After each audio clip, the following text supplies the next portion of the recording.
আর আপনি নিজেকে এত ছোট কেন মনে করছেন? আপনিও আল্লাহর সেই বান্দা, যে বান্দা আমি, যে বান্দা আর 10 জন মানুষ। আল্লাহ পাক আপনাকেও ভালোবাসেন। আল্লাহ পাক অবশ্যই আপনাকে ভালোবাসেন। জীবনের দীর্ঘ সময় পর্যন্ত আপনি আল্লাহকে ডাকেন নাই, আল্লাহ আপনাকে ফেলে দেয় নাই। আল্লাহ আপনাকে খাওয়ান, এখনো পরান, বাঁচিয়ে রেখেছেন। আল্লাহ নিয়ামত দিয়েছেন। আল্লাহ আপনাকে ভালো না বাসলে এমনি করেন? আল্লাহ পাক অপেক্ষা করছেন কবে খালি আপনি আসবেন আল্লাহর কাছে, এসে বলবেন আস্তাগফিরুল্লাহ ওয়া আতুবু ইলাইহি।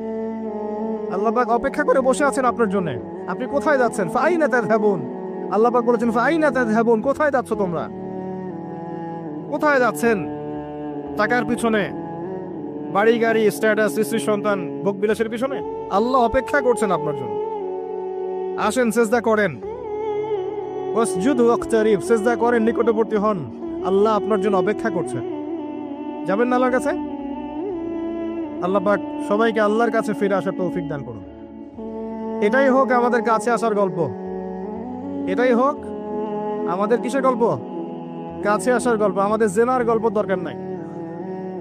ওদের কাছে জেনা হচ্ছে কাছে আসার গল্প, যার ব্যাপারে আল্লাহ বলেছেন লা তাকরাবু জিনা। ওর ধারের কাছেও যেও না, আর তারা ওইটাকে বলবে কাছে আসার গল্প। ইন্না লিল্লাহি ওয়া ইন্না ইলাইহি রাজিউন। আল্লাহ পাক আমাদের যুবক যুবতীদেরকে হেদায়েত দান করুন।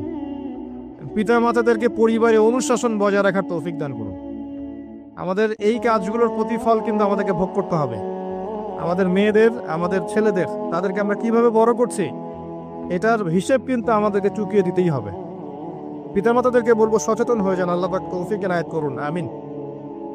আর যারা ওই পথে চলে গেছেন তাদের উদ্দেশ্যে একটা কথা বলবো, সেটা হচ্ছে যে এটা একটা মোহ, একটা ভ্রম। বাস্তবতা হচ্ছে যে আপনাকে প্রতিশ্রুতি দিচ্ছে সে আপনাকে অনেক ভালোবাসে, আদতে সে আপনাকে ভালোবাসে না। আদতে সে আপনার অবস্থানকে ভালোবাসে। আপনি আজ হোক আর কাল হোক এটা বুঝতে পারবেন যে সে আপনাকে ভালোবাসে না, আপনার অবস্থানকে ভালোবাসে। আপনার অবস্থান যদি ভালো থাকে সে আপনাকে ভালোবাসবে, অবস্থান ভালো না থাকলে ভালোবাসবে না। একইভাবে আপনি একটা মেয়ের কাছে যে ভোগবিলাস চাচ্ছেন, একটা ছেলে একটা গায়রে মারা মেয়ের সাথে ফ্রি মিক্সিং করলে তার একটাই উদ্দেশ্য থাকে, সেই মেয়েটাকে ভোগ করা। সুযোগ পেলেই সে মেয়েটাকে ভোগ করে ফেলবে। একইভাবে এই মেয়েও দেখবেন আপনার যতটুকু সামর্থ্য আছে, অর্থবিত্ত যা যা আছে, এটাকে সে ইউজ করার চেষ্টা করছে তার স্বার্থে। বাস্তবিক অর্থে দুজন দুজনকে ভালোবাসে না মোটেই, দুজন দুজনের স্বার্থকে ভালোবাসে। ভালোবাসা আল্লাহর পক্ষ থেকে আসে। কখন আসবে? যখন আপনি হালালের উপর থাকবেন, যখন আপনি বিয়ে করবেন হালালভাবে। অচেনা একটা মেয়ের প্রতি দেখবেন আল্লাহ পাক এমন ডিভাইন একটা লাভ দিয়ে দিবেন, ওয়াজআলা বাইনাকুম মাওয়াজ্জাতা ওয়া রাহমা। আল্লাহ পাক তার পক্ষ থেকে উভয়ের মাঝখানে হৃদ্যতা, ভালোবাসা, মহব্বত দান করবেন। বলুন সুবহানাল্লাহ। এটা ডিভাইন, আল্লাহর পক্ষ থেকে আসবে, ঐশ্বরিক। আর বাকিটা হচ্ছে ঐশাচিক, শয়তানি, প্রবৃত্তির দাসত্ব, ভোগবাদী। এগুলো খেয়াল রাখবেন। এতে করে যা হবে, আপনি একবার আপনার ইজ্জত হারায় ফেললে কখনো ফিরে পাবেন না। অদ্ভুত বিষয়, মানে এই বিষয়গুলোকে আমরা কিছু মনেই করি না এখন। আমরা কিন্তু কিছু মনেই করি না, মনে করি এটা একটা সোশ্যাল কালচার। গার্লফ্রেন্ড বয়ফ্রেন্ড থাকবে, এটা সোশ্যাল কালচার। এভাবে যে কত ছেলে কত মেয়ে, লক্ষ লক্ষ কোটি কোটি নিত্যদিন জেনা করছে, আল্লাহ ভালো জানে। আল্লাহ পাক আমাদের যুব সমাজকে হেদায়েত করুন, আমিন। আর যে প্রশান্তির জন্য আপনি তার কাছে যাচ্ছেন সেটা তার কাছে নাই।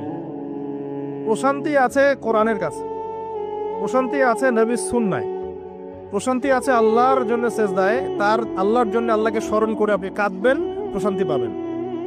আল্লাহর জন্য কিছু কাজ করবেন, তার দিনের কোনো খেদমত করবেন, প্রশান্তি পাবেন। আল্লাহর কোরআনের 10টা আয়াত মুখস্থ করেন, মনে এমন শান্তি আসবে যেটা আপনি কোথাও পাবেন না। আমি চ্যালেঞ্জ করে বলছি আপনাকে, আপনি আল্লাহর কিতাবের আজকে গিয়ে 5টা আয়াত মুখস্থ করেন, অর্থটা পড়বেন, কয়েকবার চর্চা করেন, মানুষের শুনান, আপনি মনে এমন একটা প্রশান্তি পাবেন যেটা পৃথিবীর কোনো জায়গায় পাবেন না। এখানে প্রশান্তি এত এত বেশি মাত্রায় আসবে, যার খবর যদি ওই পশ্চিমারা জানতো তাহলে আমার কলিজা বোম মেরে উড়িয়ে দিত। কথা বুঝতে পারেন নাই? আল্লাহর পথে চললে যে প্রশান্তিটা পাওয়া যায়, এর খবর যদি ইসলামের শত্রুরা জানতো তাহলে মুসলিমদের কলিজায় পারমাণবিক বোমা মারত। তারা জানে না কি প্রশান্তি এখানে পাওয়া যায়। আপনি যে প্রশান্তির জন্য এখানে যাচ্ছেন এটা ওখানে নাই। কোরআনের কাছে আছে, সেজদায় আছে, নামাজে আছে, তাহাজ্জুদে আছে, আল্লাহর জিকিরে আছে। আর নেককার স্ত্রীর কাছে আপনি প্রশান্তি পাবেন। এটা আল্লাহ আপনাকে গিফট দিয়েছেন। আদম আলাইহিস সালামকে আল্লাহ পাক দিয়েছেন না? তাহলে একাকী বোধ হচ্ছিল জান্নাতে, আল্লাহ পাক সঙ্গিনী সৃষ্টি করেছেন। এখানে আপনি প্রশান্তি পাবেন, বাকিগুলো প্রশান্তির উৎস নয়। পরে দেখা যাবে ওখানে ছাকা খেয়েছে, খেয়ে তারপরে মাদক সেবন করবে, তারপরে মিউজিকের কাছে যাবে, তারপরে দেখবেন যে পতিতালয়ে যাচ্ছে, তারপরে হয়তো গুন্ডামি করবে, জীবনটা উচ্ছৃঙ্খল হয়ে গেল। কেউ কেউ আত্মহত্যাও করবে, কারণ হচ্ছে ওই যে শুরুতে একটা মেয়ের সাথে প্রেম করে ছাকা খেয়েছে, ওখানে প্রশান্তি খুঁজেছে, শয়তান এদেরকে নিয়ে খেলেছে, একবারে দুজনের জীবন নষ্ট করে ফেলেছে। আদতে কি হলো, মুসলিম উম্মাহ থেকে দুইটা নক্ষত্র ঝরে গেল। হয়তো ওই যুবককে দিয়ে দিনের কোনো খেদমত হতো, এখন আর হলো না। হয়তো ওই যুবক তার যৌবনকালটা ইবাদত করে কাটাতে পারতো, আরো সে ছায়া ছায়া পেত, আর পেল না। শয়তান সাকসিড, শয়তান জিতে গেল। এ হচ্ছে বাস্তবতা। বাস্তবতা বোঝেন, আল্লাহর কাছে ফিরে আসেন, আল্লাহ আপনার অপেক্ষা করছে। আসবেন না আল্লাহর কাছে? এটাই হোক আল্লাহর কাছে আমাদের কাছে আসার গল্প। আল্লাহ পাক আমাদেরকে তৌফিক দান করুন, আল্লাহুম্মা আমিন। তো সুন্নতের কথা বলতে গিয়ে আসলাম। নবী সাল্লাল্লাহু আলাইহি ওয়াসাল্লামের সুন্নাহ আমরা যেন আমাদের সামগ্রিক জীবনে পালন করার চেষ্টা করি, আল্লাহ পাক চেষ্টাটা যেন কবুল করেন, আমিন। এরপরে আছে সালাতের কথা, তারপরে আছে আপনার যাকাতের কথা। নিসাব পরিমাণ সম্পত্তি হয়ে গেলেই যাকাত দিতে হবে। এটা নফল কিছু নয়, ফরজ জিনিস। যদি আপনি সামর্থ্যবানদের যাকাতগুলো কালেক্ট করতে পারতেন, কেউ যদি পারত, দেখতেন এই যাকাতের অর্থগুলো দিয়ে এত এত মানে বিগ বিগ প্রজেক্ট করা যেত, যেটা আপনি কল্পনা করতে পারবেন। এটা কিন্তু নফল কিছু নয়, দিতেই হবে বাধ্যতামূলক। যাকাত আল্লাহ পাক এই জন্য ফরজ করেছেন যাতে করে সমাজের মধ্যে ধনী এবং গরিবের সাম্য বজায় থাকে। এটা গরিবের হক। যাদের উপর যাকাত ফরজ হয়েছে তারপরেও যাকাত দিচ্ছে না, এদের সম্পত্তিগুলোকে আল্লাহ পাক কিয়ামতের দিন গলাবেন, মানে ধাতুতে পরিণত করে গলাবেন, গলিয়ে কপালে, গালে, পিঠে, চেহারায় লেপটে দিবেন। বলেন নাউজুবিল্লাহ। সূরা তাওবা পড়ে দেখেন, সূরা তাওবার মধ্যে এটা আছে। সম্পত্তি গলানো হবে, গলে একটা সোনা, তামা, ব্রোঞ্জ এগুলো গলালে কেমন হবে? এগুলো উত্তপ্ত করে যদি গায়ে লাগিয়ে দেওয়া হয় কেমন শাস্তি হবে? বলা হবে এটাই সেই তোমার সম্পদ যা তুমি সঞ্চয় করেছিলে, আজকে এটা আযাব ভোগ করো। নাউজুবিল্লাহ। এটা সমাজের সাম্য বজায় রাখে, গরিব আর ধনীর মধ্যে একটা ব্যালেন্স বজায় রাখে। এটা গরিবের হক। যখন আমরা যাকাত দিব না, গরিব মানুষের মাথাপিছু যে মানটা আছে জীবনযাত্রা, এটা আরো কমে যাবে। এটাতে শুধুমাত্র একটা রাষ্ট্রের উপকার হয় না, ব্যক্তি পর্যায়ে উপকার হয়। যখন ব্যক্তি পর্যায়ে যাকাত চলে যাবে সবার হাতে হাতে, দেখবেন আজকে যে খেতে পারছে না সে কালকে দুবেলা খেতে পারবে ইনশাআল্লাহ। আর অনেক মুসলিম আছি আমরা যারা সালাত পড়ি যাকাত দেই না, আছি না? যাকাতকে আমরা ফরজই মনে করি না। যদি বলা হয় ইসলামের 5টা পিলার বলেন, বলবে কালিমা, নামাজ, রোজা, হজ, যাকাত। যাকাত সবচেয়ে শেষে, তাই না? যাকাতকে পাঠাইছে সবচেয়ে শেষে, অথচ আল্লাহ বলেছেন কালিমা, তারপরে সালাত, তারপরে যাকাত, তারপরে সওম, তারপরে হজ। যাকাতকে গুরুত্ব দিন, এটা ইসলামিক অর্থনীতির মূল ভিত্তি। যাকাতের উপরে আল্লামা তকি উসমানী শাইখের একটা বই আছে, এই বইটা পড়তে পারেন, অত্যন্ত চমৎকার। যাকাত নিয়ে বিস্তারিত আলোচনা করা হয়েছে এবং যাকাত কিভাবে মানবতার উপকার করবে এটা বলা আছে। আজকে এটা টপিক না, আমি না হলে অনেক লম্বা কথা বলতে পারতাম। আল্লাহ পাক আমাদের সবাইকে যাকাত দেওয়ার তৌফিক দান করুন, আমিন। এরপরে সওমের কথা বলেছেন, সওম ইনশাআল্লাহ সামনে আসবে, আমরা সবাই রাখবো। আল্লাহ পাক আমাদের সবাইকে 30টা সওম, পুরো মাস সওম রাখার তৌফিক দান করুন, আমিন। এবং সওমটা শুধু না খেয়ে থাকা আর পিপাসার্ত থাকার নাম নয়, বরং আল্লাহ পাকের যাবতীয় নিষেধ ছেড়ে দেওয়ার নাম কিন্তু সওম। এটা একটা হিজরত, মানে আল্লাহ পাক যত বিষয় নিষেধ করেছেন এগুলোকে ছেড়ে দেওয়ার নাম কিন্তু রোজা বা সওম। শুধু না খেয়ে থাকার নাম সওম নয়। না খেয়ে থেকে কেউ যদি গালি দেয়, গীবত করে, সুদ খায়, জিনা করে, তার কি রোজা হবে? হবে না। আল্লাহ পাকের নিষেধগুলো বর্জন করলে পরে রোজা হবে ইনশাআল্লাহ। এর উদ্দেশ্য কি? তাকওয়া অবলম্বন করা। কুতিবা আলাইকুমুস সিয়াম কামা কুতিবা আলাল্লাযিনা মিন ক্বাবলিকুম লাআল্লাকুম তাত্তাকুন। উদ্দেশ্যটা কি? লাআল্লাকুম তাত্তাকুন। আল্লাহ পাকের নিষেধ না ছাড়লে কি কেউ তাকওয়া অবলম্বন করতে পারবে? অতএব সিয়ামের মূল উদ্দেশ্য কি? তাকওয়া অবলম্বন করা, আল্লাহ পাকের যাবতীয় নিষেধগুলোকে বর্জন করা। আল্লাহ পাক আমাদেরকে সিয়াম রাখার মতো রাখার তৌফিক দান করুন। রমজান মাসে আমরা ইফতার করাবো বেশি বেশি ইনশাআল্লাহ। বেশি বেশি মানুষকে ইফতার করাবেন, বেশি বেশি নফল দান সাদাকা করবেন, জাকাতগুলো দিয়ে দিবেন। রমজান মাসে কিয়ামুল লাইল করবেন, তারাবির নামাজ সুন্দর করে লম্বা করে পড়বেন। রাকাত সংখ্যা নিয়ে ঝগড়া করেন না। আমরা যে কাজগুলো করি ঝগড়াটা বেশি করি। কোয়ালিটি দেখবেন আল্লাহ, কোয়ালিটি, কোয়ান্টিটি না। নামাজটা কেমন কোয়ালিটি সম্পন্ন ছিল। এবং এই রমজান মাসের সবচেয়ে বেস্ট নিয়ামা হচ্ছে কোরআন। এই মাসে কি হয়েছে? কোরআন নাজিল হয়েছে। এই কোরআনকে সময় দিতে হবে। যারা কোরআন তেলাওয়াত করতে জানি না, রমজান মাসে শিখতে হবে। যারা জানেন তারা খতম দিবেন, তেলাওয়াত করবেন, খতম দিবেন। যারা আরো ভালো জানেন তারা গবেষণা করবেন, পুরো কোরআনটা গবেষণা করবেন। পারা যাবেন ইনশাল্লাহ। আল্লাহ পাক সবার আগে আমাকে, অতঃপর আপনাদের সবাইকে তৌফিক দান করুন, আমিন।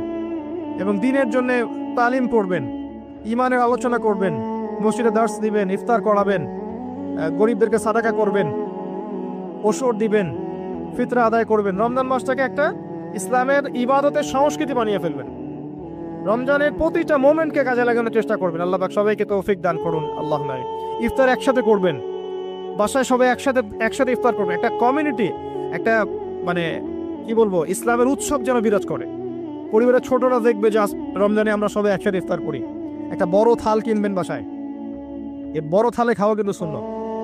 বড় থাল যেখানে পরিবারের সবাই সদস্য মিলে খাবেন। বাচ্চা কাচ্চা, ছোট ছোট বাচ্চারা দেখে দেখে বড় হবে যে আমরা রমজান মাসে বাবা মা সবার সাথে বসে খেয়েছি এভাবে। ওদেরকে হাদিয়া দিবেন, রোজা রাখলে উৎসাহিত করবেন, রোজা রাখলে গিফট দিবেন, হাদিয়া দিবেন। যে আম্মু তোমার বয়স যদিও রোজা ফরজ হয় নাই, রাখার চেষ্টা করো, যদি রাখতে পারো তাহলে আমি তোমাকে একটা গিফট কিনে দেবো। রাখতে উৎসাহিত করেন, দেখবেন ইনশাল্লাহ এই চর্চাগুলো পরবর্তীতে ওদের মধ্যে তাকওয়া নিয়ে আসবে ইনশাল্লাহ। আমাদের মনে আছে আমরা যখন ছোট, রোজা ফরজ হয় নাই, আমাদেরকে এভাবে বকশিস দেওয়া হতো, রোজার একটা 10 টাকা দেওয়া হবে। তখন অবশ্য 10 টাকার মান এখনকার 100 টাকার চেয়ে বেশি ছিল। আর আপনার টাকার মান দিন দিন কমবেই। আর ইসলামিক কারেন্সি যারা বোঝে না তারা এগুলোর সম্পর্কে বিরূপ মন্তব্য করতে পারে। বাট আমরা জানি যে একটা সভ্যতা মানুষের সম্পদ চুষে খাচ্ছে এবং ডে বাই ডে এটা হতেই থাকবে। যাই হোক, ওই টপিকে আর গেলাম না। তো আমাদেরকে পুরস্কৃত করা হতো এভাবে, উৎসাহিত বোধ করতাম। কয়টা রেখেছি? 7টা, তারপরের বছর 10টা, তারপরের বছর 15টা। এভাবে করতে করতে দেখবেন আপনার বাচ্চা রোজা রাখা শিখে যাবে। এবং সওম রাখলে শরীরের কোনো ক্ষতি নাই, উপকার ছাড়া। ক্ষতি আছে? কোনো ক্ষতি নাই, কোনো ক্ষতি নেই উপকার ছাড়া। সবচেয়ে বড় কথা হচ্ছে যারা খেতে পারে না ওদের ফিলিংসটা আপনি বুঝতে পারবেন। আপনিও বুঝতে পারবেন যে না খেয়ে থাকা এটা কেমন। আল্লাহ পাক যে খাওয়াচ্ছেন আমাকে, এটা কত বড় নিয়ামত ছিল। আল্লাহ পাক আমাদের সবাইকে রমজান মাস পর্যন্ত পৌঁছে দিক এবং রমজানে 30টা সওম পুরো মাস রমজানের যাবতীয় কাজের সাথে আদায় করার তৌফিক এনায়েত করুন, আমিন। আর সম্ভব হলে রমজান মাসে উমরা করবেন। সম্ভব হলে রমজান মাসে উমরা করতে পারেন, এটা খুব বড় একটা ইবাদত। এবং এটাতে যে নববী রুহানি একটা স্বাদ পাবেন, এটা কিন্তু বলে বোঝাতে পারবো না আমি। আপনি করলে পরে বুঝতে পারবেন। আল্লাহ পাক তৌফিক দান করুন সবাইকে, আল্লাহুম্মা আমিন। এরপরে আছে সামর্থ্য হলে হজের কথা। আলহাজ টাইটেলের জন্য নয়। মানুষ আমাকে আলহাজ বলবে, হ্যাঁ, মানুষকে দেখানোর জন্য হজ, আমাকে হাজী সাহেব বলবে, এই জন্য হজ নয়। হজ করতে যাবেন ইব্রাহিমী চেতনা শিখতে। হজের কাজের মধ্যে ইব্রাহিম আলাইহিস সালামের একত্ববাদের চেতনা আছে। আরাফার মাঠে আপনি কিয়ামতের মাঠকে ফিল করবেন। সাই করবেন, তখন হাজরা আলাইহিস সালামের সেই কষ্ট ফিল করবেন। প্রত্যেকটা কাজের পিছনের ঘটনা কি এটা আপনাকে ফিল করতে হবে। পাথর মারবেন, নাস্তিকরা এগুলো নিয়ে মজা করে না, ঠাট্টা মস্করা করে। সন্তানকে জবাই করার যে হুকুমটা ছিল সেখানে শয়তান ধোঁকা দিচ্ছিল না? শয়তান যে প্রত্যেকটা কাজে আমাদেরকে বিভ্রান্ত করে, এই চেতনাটা ওখানে জাগ্রত হয়। প্রত্যেকটা কাজ আমাদের বাহ্যিকভাবে দেখলে হবে না, এর পিছনে ভিতর একটা আধ্যাত্মিকতা থাকে, রুহানিয়াত থাকে। ওইটা বুঝতে পারলে ইসলাম বোঝা যাবে ইনশাআল্লাহ। তো হজের প্রতিটা কাজ আপনি দেখবেন ইব্রাহিম আলাইহিস সালামের সুন্নাহ, হাজরা আলাইহিস সালামের আত্মত্যাগ, ইসমাইল আলাইহিস সালামের ঘটনা, কিয়ামতের মাঠ, দোয়া কবুলের মাঠ, তাওয়াফ, এই প্রত্যেকটা বিষয় আপনার ক্ষুদ্রত্ব, আল্লাহর বিশালত্ব, এগুলো আপনাকে বুঝিয়ে দিবে। শুধু আলহাজ টাইটেলের জন্য নয়, বরং আল্লাহর কাছে আত্মসমর্পণ করার জন্য, প্রকৃত ইসলাম বোঝার জন্য হজ করবেন। আল্লাহ পাক তৌফিক দান করুন। দোয়া করে আল্লাহ পাক সবাইকে জীবনে অন্তত একটা বার জন্য হজ করার তৌফিক দান করেন, আমিন। এটা প্রথম প্রশ্ন ছিল। দ্বিতীয় প্রশ্ন তিনি করছেন, কোন ব্যক্তি? ওই যে ধবধবা সাদা জামা পরা ব্যক্তি, মনে আছে না ভুলে গেছেন? সে কোথায় বসে আছে? হ্যাঁ, সামনে, হাঁটুর সাথে হাঁটু লাগিয়ে, হাত কোথায়? পুরোর উপরে। উস্তাদের সামনে বসার আদব এটা, উস্তাদের সামনে বসার আদব। দ্বিতীয় প্রশ্ন করছে, ও এবার সেই ব্যক্তি বলছে সাদাক, আপনি সত্য বলেছেন। এবার পাশে ছিলেন উমর রাদিয়াল্লাহু আনহু, তিনি বলছেন ফাআজিবনা লাহু, আমরা অবাক হয়ে গেলাম। ইয়াসআলুহু ওয়া ইউসাদ্দিকুহু, সে নিজেই প্রশ্ন করলো, নিজেই আবার সত্যায়ন করছে। কে এই ব্যক্তি? কারণ যে প্রশ্ন করে সে কি সত্যায়ন করতে পারে? আপনি জানতে এসেছেন, একটা বিষয় জানতে এসেছেন, উত্তর পেলেন, আপনি নিজে বলছেন হ্যাঁ আপনি সত্য বলেছেন, তার মানে আপনি আগে থেকে জানেন, তাই না? এবার দ্বিতীয় প্রশ্ন করছেন তিনি, ইয়া মুহাম্মদ, বলেন সাল্লাল্লাহু আলাইহি ওয়াসাল্লাম, আখবিরনি আনিল ঈমান, আমাকে ঈমান সম্পর্কে বলুন। এখন নবী সাল্লাল্লাহু আলাইহি ওয়াসাল্লাম বলছেন, আল ঈমান, ঈমান হচ্ছে আন তুমিনা বিল্লাহ, তুমি বিশ্বাস করবে প্রথমত এক আল্লাহর প্রতি, ওয়া মালাইকাতিহি, তার ফেরেশতা মণ্ডলীর প্রতি, ওয়া কুতুবিহি, সমস্ত আসমানি কিতাবের প্রতি, ওয়া রুসুলিহি, সমস্ত নবী রাসূলগণের প্রতি, ওয়াল ইয়াউমিল আখির, পরকালের জীবনের প্রতি। 6 নাম্বার, ওয়া আন তুমিনা বিল কদরি খায়রিহি ওয়া শাররিহি, এবং তুমি ঈমান আনবে, বিশ্বাস করবে তাকদীর বা ভাগ্যের ভালো মন্দের প্রতি। এই 6টা বিষয়ের প্রতি মনে বিশ্বাস করবে, মুখে স্বীকার করবে এবং কাজে বাস্তবায়ন করবে, এর নাম হচ্ছে ঈমান। মনে থাকবে? কয়টা বিষয়?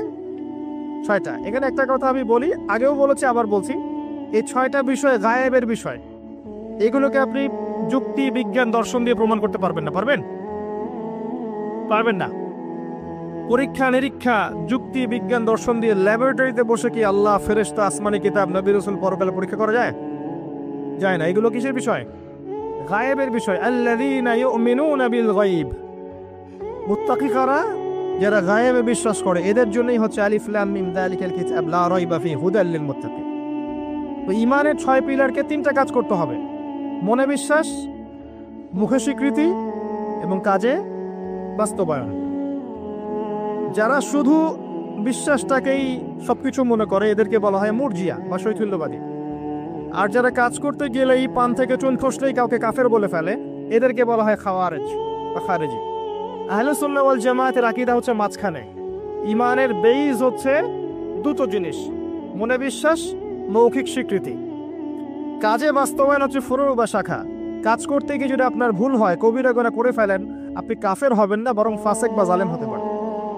এবং কবিরা গুনাহ করে ফেললেই কাউকে হত্যা করা জায়েজ নাই, তার তওবার দরজা কি আছে? খোলা আছে। এই হলো ঈমান।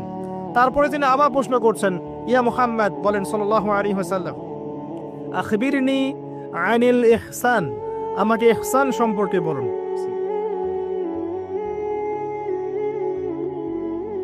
তখন নবী সাল্লাল্লাহু আলাইহি ওয়াসাল্লাম বলছেন, আল ইহসান, ইহসান হচ্ছে আন তা'বুদাল্লাহা কাআন্নাকা তারাহ, তুমি এমন ভাবে আল্লাহর ইবাদত করবে যেন তুমি আল্লাহকে দেখতে পাচ্ছ। কথা বুঝতে পারছেন? খুব ডিফিকাল্ট। কথাটা বলা সহজ, আমল করা খুব ডিফিকাল্ট। তুমি এমন ভাবে আল্লাহর ইবাদত করবে যেন তুমি আল্লাহকে দেখছো। ওয়া ইল্লাম তাকুন তারাহ ফাইন্নাহু ইয়ারাক, যদি তুমি আল্লাহকে দেখতে না পারো তাহলে জেনে রাখবে আল্লাহ তোমাকে দেখছেন। এই কনসিয়াসনেসের নাম হচ্ছে ইহসান, আত্মশুদ্ধি, আল্লাহ কনসিয়াসনেস। যদি কারো মধ্যে ইহসান থাকে, সে কি পাপ করতে পারবে? কেউ যদি ফিল করে যে আল্লাহ আমাকে দেখছেন, প্রত্যেকটা কাজে, ইবাদতে, ব্যবসায়, মুআমালাতে, সামাজিক বিষয়ে, চাকরি বাকরি, ওয়ার্ল্ড অ্যাফেয়ার্স, প্রত্যেকটা বিষয়ে যদি কেউ মনে করে আল্লাহ আমাকে দেখছেন, তাহলে কি কারো পক্ষে পাপ করা সম্ভব? এই চেতনাটা আল্লাহ পাক জাগ্রত করতে বলেছেন। আল্লাহ পাক আমাদের সবাইকে আমলে, আকীদায়, মুআমালাতে ইহসান দান করুন, আল্লাহুম্মা আমিন। আর এই ইহসানের সাথে একটা শব্দ সম্পর্কিত, এর নাম হচ্ছে তাকওয়া। একটা, আপনাদের এখানে সি বিচ আছে না? একটা সি বিচের মধ্যে কিছু কাচের টুকরা ফেলে দেওয়া হয়েছে, ছোট্ট একটা জায়গায় সৈকতে কাচের কিছু টুকরা ফেলে দেওয়া হয়েছে। আপনাকে বলা হলো এর উপর দিয়ে হাঁটেন। এখন আপনি কিভাবে হাঁটবেন? নর্মালি হাঁটবেন না পা গুলো ফেলে ফেলে খুব কেয়ারফুলি হাঁটবেন? এই হাঁটাটা হচ্ছে তাকওয়া। এই হাঁটাটার এক্সাম্পল হচ্ছে তাকওয়া। মানে এই কাচের টুকরাগুলো হচ্ছে গোনাহ, শয়তানের ট্র্যাপ, ফাসাকি, জুলুম, অন্যায়, অত্যাচার, পাপ। এখান থেকে বেঁচে বেঁচে আপনাকে পা ফেলতে হবে, এর নাম তাকওয়া। আর কখন ফেলা সম্ভব হবে? যখন আমি ফিল করব আল্লাহ আমাকে দেখছেন। এই কনসিয়াসনেস না থাকলে এটা হবে না। টেবিলের তল দিয়ে আপনি ঘুষ দিচ্ছেন, যে নিচ্ছে সে যদি ওই সময় চিন্তা করে আল্লাহ আমাকে দেখছেন, নিতে পারবে? ব্যবসা করছেন, মাপে ওজন কেউ দেখছে না, কাস্টমার দেখে নাই, আপনি দেখছেন, বুঝতে পারছেন। আপনি যদি ওই সময় চিন্তা করেন যে আল্লাহ আমাকে দেখছেন, এ দেখে নাই, আপনি কি কম দিতে পারবেন? পারবেন না। বোনের সম্পত্তি আপনি সিস্টেম করে নিতে পারেন, বোন শিক্ষিত না, বোঝে না, আপনি চিন্তা করছেন আল্লাহ তো আমাকে দেখছেন, পারবেন নিতে? প্রতিটা কাজ যদি এতটুকু মানুষ ফিল করে যে আল্লাহ আমাকে দেখছেন, আপনি পারবেন না করতে। এরপরেও যদি পাপ হয়ে যায়, দেন তওবা করে ফিরে আসতে হবে। আল্লাহ পাক সবাইকে তাকওয়া অবলম্বন করে তৌফিক এনায়েত করুন।